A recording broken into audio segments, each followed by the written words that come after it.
En mi filosofía de divulgación científica hay un concepto que considero fundamental, que es rascar donde no pica. Si nos fijamos, todos nos rascamos donde nos pica la rodilla y nos rascamos en la rodilla, nos pica la oreja, nos rascamos en la oreja. ¿Qué pasa cuando nos rascamos en un sitio que no nos pica? Oye, que nos genera más ganas de rascar, ¿no? Nos estimula. Pues yo creo que intelectualmente ocurre lo mismo. Siempre estamos yendo a buscar información sobre lo que ya nos interesa. Entonces yo cuando hago charlas a alumnos, a gente interesada en la ciencia o no interesada en la ciencia, les digo, oye, rascad aunque nos pique, porque a la que rasquéis en la cuántica, en los descubrimientos de Rafael Yuste del cerebro, en la medicina personalizada, la capacidad de leer el ADN y poder manipularlo y poder interpretarlo, esto es apasionante, esto os generará más picor. Yo mismo intento aplicar constantemente el rascar donde no pica. Y una manera como lo hago es cuando voy a congresos de ciencia, por ejemplo, congresos de neurociencia, además de ir a las sesiones plenarias y atender a los descubrimientos más importantes que se están presentando, voy a las sesiones de pósters, donde hay gente que presenta pósters, y esto me ocurrió hace unos pocos años, con este póster. Me encuentro Maite y el póster, si leéis bien, dice: la estimulación clitoriana de las ratas induce la actividad de una proteína que se llama FOS en el cerebro. Y digo, ¿ah? Y digo, bueno, voy con mi badge y digo, Mrs. Parada, I'm a science journalist, soy un periodista científica, ¿usted estimula el clítoris de las ratas? Y me dice, yes I do, sí lo hago. Dice, ¿y cómo lo hace? Dice, con un pincel. Y digo, varias repeticiones seguidas, porque así es como copulan las ratas, y digo, ah, interesante. Y ella intuyó la misma reacción que veo en vuestras caras, de cierta risa, ¿no? Y entonces se puso, oye, ¿qué pasa? Los científicos utilizamos ratas para investigar cualquier cosa. ¿Por qué no vamos a investigar la función sexual con ratas de laboratorio? De hecho, las ratas son muy interesantes, bueno, la sexualidad, las ratas y cualquier otro animal, ¿no? Pero dice, solo están interesadas, menos los hombres y algunos bonobos, solo están interesados en reproducirse cuando están ovulando. ¿Cómo lo saben ellas que quieren tener sexo en esos momentos? Hay una química interna. Entonces yo lo que hago es darles diferentes combinaciones de estrógenos, de prolactina, de hormonas, de testosterona y ver en qué condiciones sí que tienen deseo sexual. Y es una manera de encontrar las hormonas relacionadas con el deseo.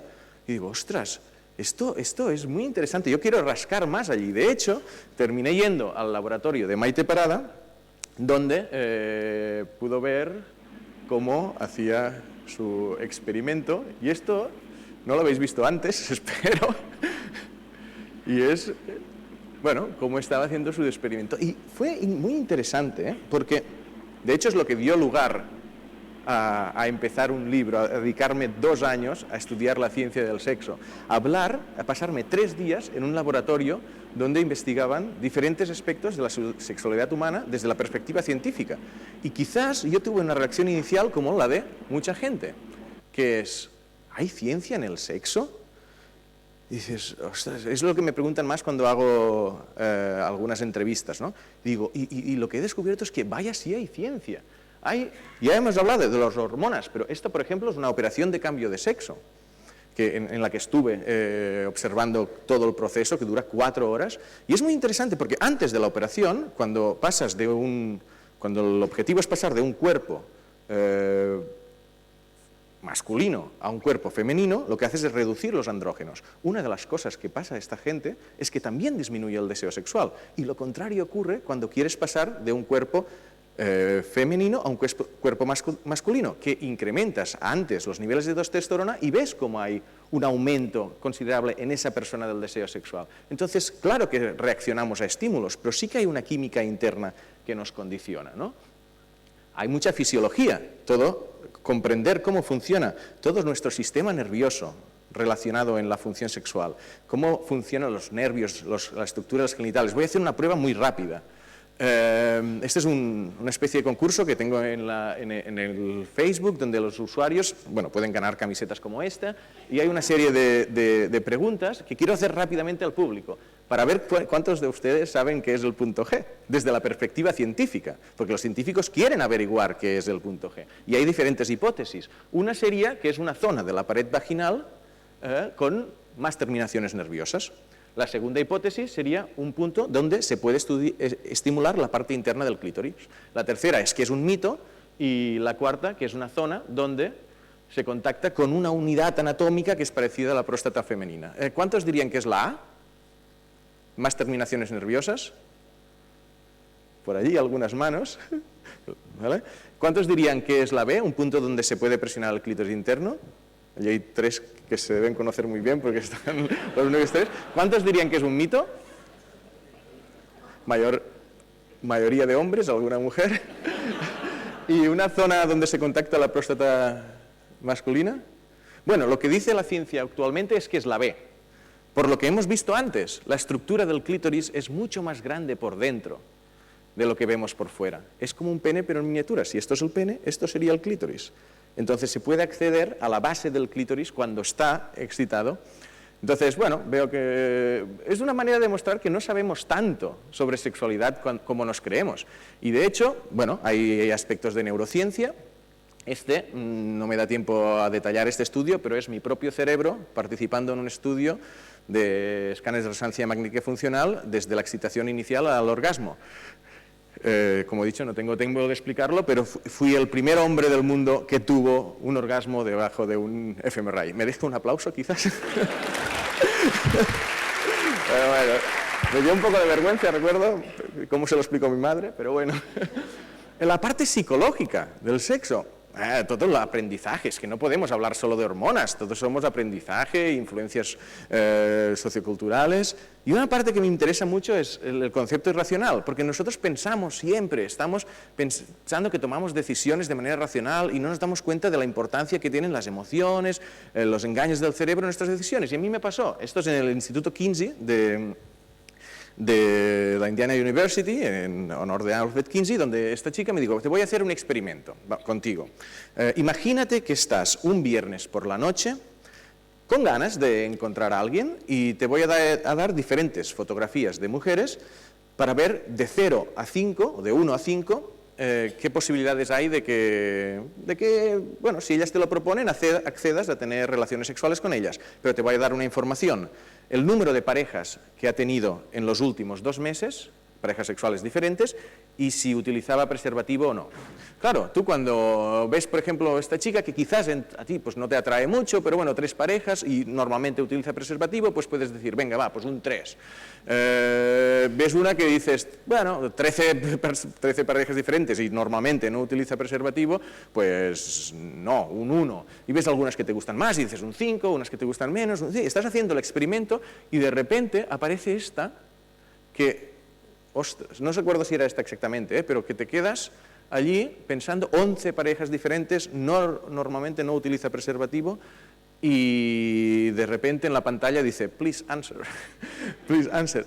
Te das cuenta cómo tú piensas, racionalmente, unos minutos antes pensabas, incapaz, pero cuando hay algún estímulo que afecta a las emociones, te hace dudar. Yo estaba pensando, seguro que elige muy bien a sus compañeros, o siendo tan guapa, seguro que puedes coger. Y dices, ostras, cómo las emociones en algo como el sexo nos influyen tantísimo y no nos damos cuenta. Toda la parte de medicina sexual. Un poco más, y release. Enorme. Un poco más y release. No hace falta escuchar el vídeo. Cada 2 segundos. Esto es un congreso donde realmente, en el Congreso Mundial de Medicina Sexual, Cada 2 que estuve en segundos. Chicago, es apasionante. No, aquí no. También por la componente Así, multidisciplinar que hay. Después, no es 10 un congreso donde segundos. se habla solo de su Escucha. perspectiva. Hablan de Tú vas a todo. saber Es un que- tema que me gustaría convencerles de que realmente tiene mucha ciencia y es muy, muy, muy interesante. La parte sociológica, imprescindible. O sea, gente estudiando, oye, están cambiando las costumbres sexuales. Yo recuerdo una anécdota, cuando a principios de los 80 apareció el SIDA y las autoridades estadounidenses fueron a hablar con los sexólogos y dicen, oye, los homosexuales, qué comportamientos tienen, se utilizan preservativos, qué prácticas, y todo el mundo, no lo sabemos, nadie lo ha estudiado. Y es cuando pusieron mucho dinero en empezar a estudiar la sexualidad de los grupos. Entonces, hay temas de biología evolutiva, siempre exagerando con el peso de nuestros antepasados, desde luego. Hay tema de microbiología, voy un poco justo, voy a terminar hablando de esto y alguna cosa más. No sé si sabían, es una curiosidad, que los hombres circuncidados tienen bacterias diferentes en el glande que los no circuncidados. Los circuncidados tienen aeróbicas y los no circuncidados aeróbicas. Ya, qué curiosidad, pero es que esto forma parte del Microbiome Project del NIH, que está financiando descubrir todas las bacterias, todos los microorganismos que habitan en nuestro cuerpo. Dices, ¿por qué no vas a utilizar también los genitales? Nos suena extraño, ¿no? Y no me da mucho tiempo a explicar muchas cosas más, pero sí que quería... Bueno, la última cosa, yo les quería explicar cómo ser multiorgásmico, ¿no? Pero, bueno, lástima que no me da tiempo. Solo un concepto, solo un concepto.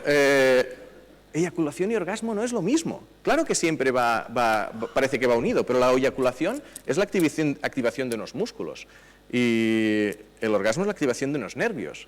Los que hacen tantra saben distinguirlo.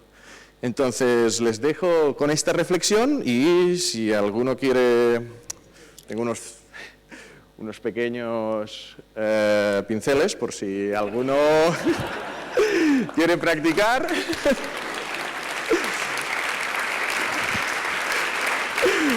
Bueno, me guardo por si alguien quiere pedirme específicamente después, pues yo me guardo algunos. Gracias.